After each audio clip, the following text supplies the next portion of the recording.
Okay so hello people, how is everybody. स्वागत है आप सभी का एक और ब्रांड न्यू वीडियो में। आज की कल, अरे डॉगेश भाई बीच में क्यों खड़े हो यार, साइड हो जाओ।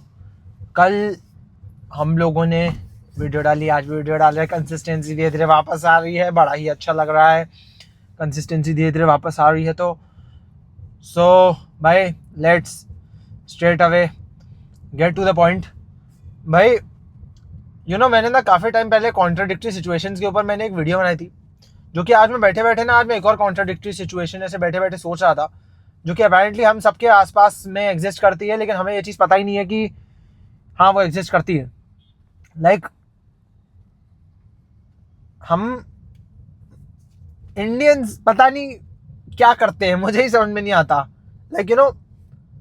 मैंने ऐसे बहुत सारे टीचर्स को देखा है ऐसा बोलते हुए कि यार if you want to manifest something तो आप उसको बार बार मुंह से बोलो, नेचर में डालोगे तो आज नेचर आपको वो चीज़ देगा। ओके, बिल्कुल सही बात है। बट जैसे फॉर एन एग्जाम्पल मेरे साथ, मैं रियलिस्टिक बता रहा हूँ, जो मेरे साथ हुआ ये था कि भाई मेरे को बहुत ही जोर से एक प्लेसमेंट चाहिए था मेरे कॉलेज में, जो कि ऑफ कोर्स नहीं हो पाया। तभी मैं यहाँ बैठ के कहानियाँ सुना रहा हूँ तभी मैं यहाँ बैठ के कहानियाँ सुना रहा हूँ। मेरे माइक को ज़्यादा ही ऊपर हो गया था, लॉल। तो भाई जब प्लेसमेंट नहीं हुआ, मतलब जब तक प्लेसमेंट नहीं हुआ था ना, जब तक प्लेसमेंट ड्राइव ही नहीं हुई थी, तब तक हर किसी ने मेरे को ये चीज़ बोली कि नेचर में डालते रहे, नेचर तभी देगा। तो मैं नेचर में डालते रहा, और जिस दिन नहीं हुआ उस दिन मेरे को ये चीज़ बोली गई कि तुम जिस चीज़ को जितनी ज़ोर से पकड़ने की कोशिश करो वो इतनी ही तुम्हारे हाथ से छूट जाती है। तो मैं इनका मतलब क्या समझूं? मतलब हम इंडियंस यार मैनिफेस्टेशन और अपनी बातें मानने मनवाने के लिए भी seriously at the same time दो नावों पे साथ में पैर रख देते हैं कि अगर हो गया तो ये, अगर नहीं हुआ तो ये। अब जैसे फॉर एन एग्जांपल हम इंडियंस भाई इतने वाहियात कैसे हो सकते हैं, मुझे कभी कभार समझ में ही नहीं आता। स्पेसिफिकली भाई इंडियन हाउस होल्ड, हमारे पेरेंट्स, भाई मेरे जितने भी ऐसे रिलेटिव्स हैं बहुत सारे, वो ना बाहर गए हैं ऐसे पढ़ाई वगैरह करने के लिए आउट ऑफ इंडिया। एंड मैं ऑफ कोर्स नहीं जा रहा हूँ, घर के धंधे पे बैठ रहा हूँ। तो जितने भी बाहर गए ना, तो मेरे घर वालों को लग रहा है कि बाहर जाना, मतलब मेरे घर वालों में मोस्टली मेरी माता जी को ही लगता है, पापा को इतना ज़्यादा फ़र्क नहीं पड़ता। मेरी माता जी को ऐसा लगता है कि बहुत ही क्रेजी चीज़ है बाहर जाना, और वो मुझे ऐसे आके बता रही कि ये देखिए ये रिलेटिव है, ये बाहर गया है। मतलब तो बाहर जाके भी भाई वो लोग मैकडोनल्ड्स, डोमिनोज, पिज्ज़ा हट ऐसी जगहों पे जाके काम करते हैं इनिशियली, जब तक पढ़ाई कंप्लीट नहीं होती। तो वो तो यहाँ पे भी हो सकती है, उसमें अलग क्या है मुझे ये चीज़ समझ में ही नहीं आई। तो बट पेरेंट्स लॉजिक, क्या कर सकते हैं उसका। बट उनके लिए भाई ये चीज़ बहुत ही ज़्यादा बड़ी है। और इतने साल मेरी माँ ने मेरे को ये चीज़ बोली कि अरे यार एक तो ढीला हो गया क्या, नहीं अरे वैसे बहुत दिन से ढीला नहीं हुआ है यार मेरा होल्डर, मेरे को लगा आज हो गया। तो मेरी माता जी ने मुझे बकायदा ये चीज़ बोली बार बार कि देख वो बाहर गया है, तू भी चले जा ऐसे ऐसे। और अब उनमें से आधे जब वापस आ रहे ना, तब मेरी माता जी के खुद के आँख खुल गई कि भाई बाहर भेजना मतलब पैसे बर्बाद है। बिकॉज देर आर स्टूडेंट्स जो बाहर गए हैं अपने माँ बाप का कोई एक एग्जिस्टिंग प्रोजेक्ट की 12 बजा के, जैसे किसी माँ बाप को जैसे अपना घर बनाना था, उसके लिए उनने लाइफ टाइम 1 करोड़ बचा के रखे होंगे अपने पास, उनने 1 करोड़ से अपने बच्चे को बाहर भेज दिया। तो वो प्रोजेक्ट उनका उनने रोक के बच्चे को बाहर भेज दिया, और बच्चा वहाँ पे जाके पढ़ाई वढ़ाई करके वापस आ गया। तो मेरी माँ को अब ऐसा लग रहा है कि बाहर जाना इज़ या तो कंप्लीट वेस्ट ऑफ मनी या तो बहुत ही ज़्यादा अच्छा है।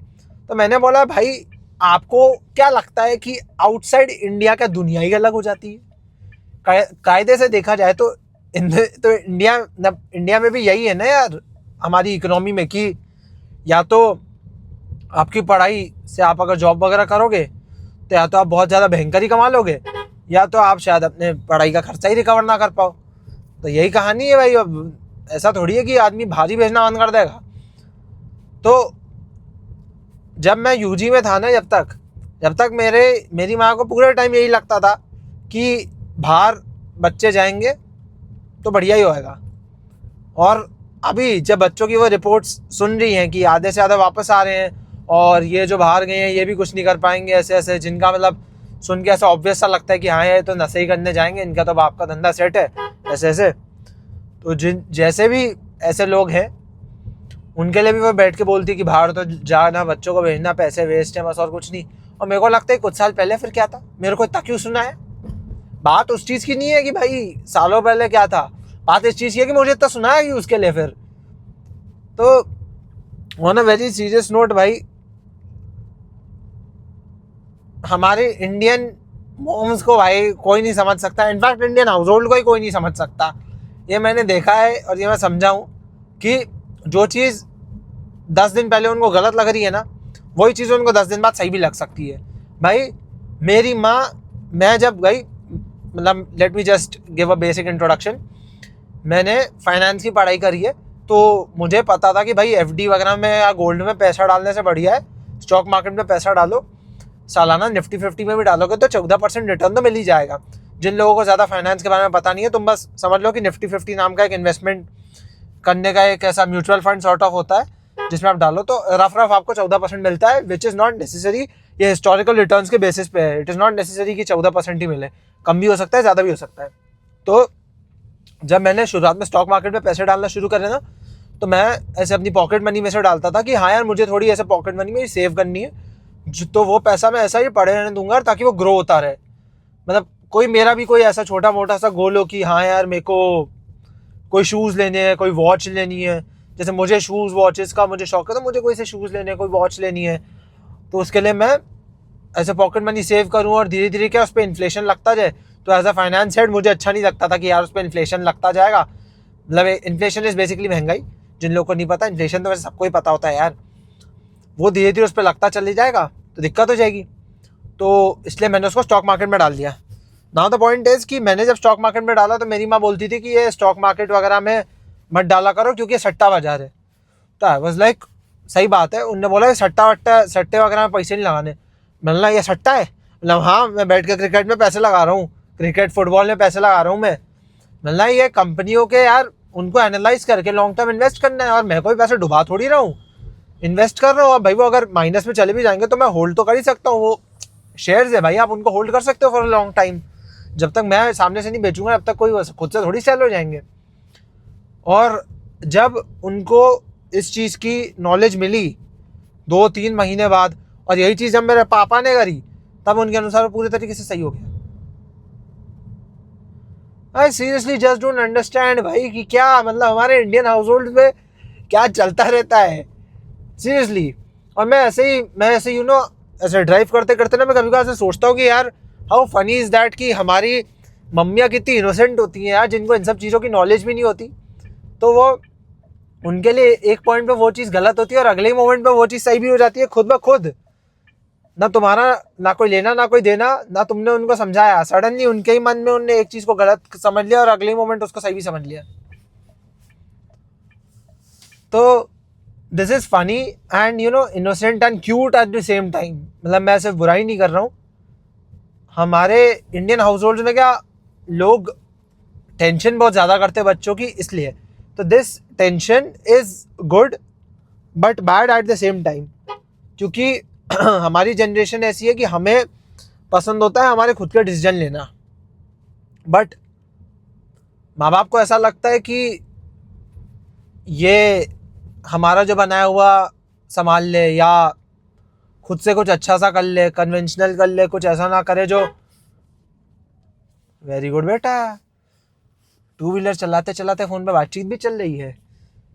तो you know this is very cute to be very honest and plus भाई आप मानोगे नहीं, I am telling you this, मैंने कभी कभार जैसे मेरे पेरेंट्स को ना मैंने शुरुआत में बोला था कि मेरे को ना यूट्यूब करना है, तो वो बोलते कि तो क्या यूट्यूब से क्या होता है, ऐसे ऐसे। मैंने बोला ऐसे ही मुझे अपलोडिंग पसंद है, और मैंने because of course mummy papa लोग को जब तक पैसे ना बताओ तब तक उनको नहीं जमता कोई सी चीज़। मैंने बोला लोग पैसे भी कमाते हैं इससे, ऐसे ऐसे। तो उनने बोला कि यार मेरी मम्मी ने बोला कि यूट्यूब से इतने इतने चुन्नू मुन्नू से पैसे आते हैं, और कोई अच्छी ज़िंदगी थोड़ी जी पाओगे यूट्यूब से ऐसे ऐसे। तो मैंने कुछ नहीं बोला उनको, मैंने लेजिट कुछ नहीं बोला। थोड़े टाइम तक हम लोगों ने ना दूसरों के वीडियोस देखी, व्लॉग्स देखे। मैंने उनको सौरभ जोशी नाम का एक इंसान है वो दिखाया, मैंने उनको ये मल्हान फैमिली दिखाई, ट्रिगर्ड इंसान, फुकरा इंसान, वॉन्डरर, सब डिम्पल मल्हान व्लॉग्स, मैंने उनको सब दिखाए, उनके घर दिखाए, उनकी गाड़ियाँ का कलेक्शन दिखाया। तो उनको हमेशा इस चीज़ का शक होता था शुरुआत में कि ये लोग सिर्फ यूट्यूब नहीं करते, ये लोग छुपा के कोई दूसरा काम भी करते हैं। बट फिर धीरे धीरे जैसे जैसे उनने देखा ना, तो उनको पता लगा कि हाँ ये लोग सिर्फ यूट्यूब ही करते हैं, और यूट्यूब से इन लोगों ने इतने बड़े घर बना लिए। सौरभ जोशी ने G wagon, Porsche, Fortuner, Thar सब खरीद ली, और इसने मल्हान फैमिली ने अपना पूरा इतना बड़ा घर बना लिया उसके चक्कर, मतलब उसके साथ डिफेंडर ले ली जिसमें नंबर भी 0001 लिया है। तो you know this is very innocent and cute कि हमारे घर वालों के लिए ना ये सब चीज़ें नहीं है। तो उन्हें जब ये सब चीज़ें हम सिखाने जाते हैं ना, तो वो इतने क्यूटली सीखते हैं, इतने इनोसेंटली सीखते हैं वो लोग। लेजिट उनको सिखाने में भी फिर क्या मज़ा आता है, और वो उसको ऐसे लेके बार बार ऐसे प्रैक्टिस करते हुए देखते हैं कि हाँ यार भाई इसमें भी स्कोप है, कि हाँ इसमें भी कुछ किया जा सकता है, कोई इंसान इसमें भी कुछ कर सकता है। एंड जब उनने वो चीज़ देखी उसके बाद देवर लाइक कि हाँ यार चल तू कर ले, कि रोने था तू कर ले। बोले मतलब चलो इनके जैसा ना भी हो पाए, थोड़ा सा भी इनसे मैच हो जाए तो क्या बुराई है यार। आती लक्ष्मी को कौन मना करता है यार, at the end of the day आती लक्ष्मी को कौन मना करता है। तो in and all, for concluding this topic, मेरा बस वही जो मैंने पूरी वीडियो में बोला कि एट सम पॉइंट्स ना हमारे Indian parents are a bit irritating, कि हाँ यार हम आपको कोई सी चीज़ समझा रहे हैं, ये चीज़ नहीं है, तो वो नहीं का समझने की जगह दे आर लाइक कि हाँ यार भाई हमारे जो कन्वेंशनल मेथड्स है वही सही थे। बट जब उनको पता लगता है ना कि उनको कि हम सही बोल रहे हैं और वो जेन्युइनली गलत थे, वो कभी सॉरी भी नहीं बोलते ऐसे में कि सॉरी हमने तेरे को इतना सुनाया इस चीज़ के लिए ना।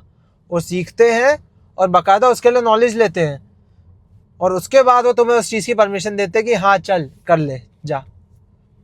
तो लिटरली यार, मतलब I am speaking this on a very funny note कि इंडियन हाउस होल्ड को सही में कोई नहीं समझ सकता। Seriously this has been like from generation, और हमारी जनरेशन भी फ्यूचर में जाके देखना ऐसी ही होगी।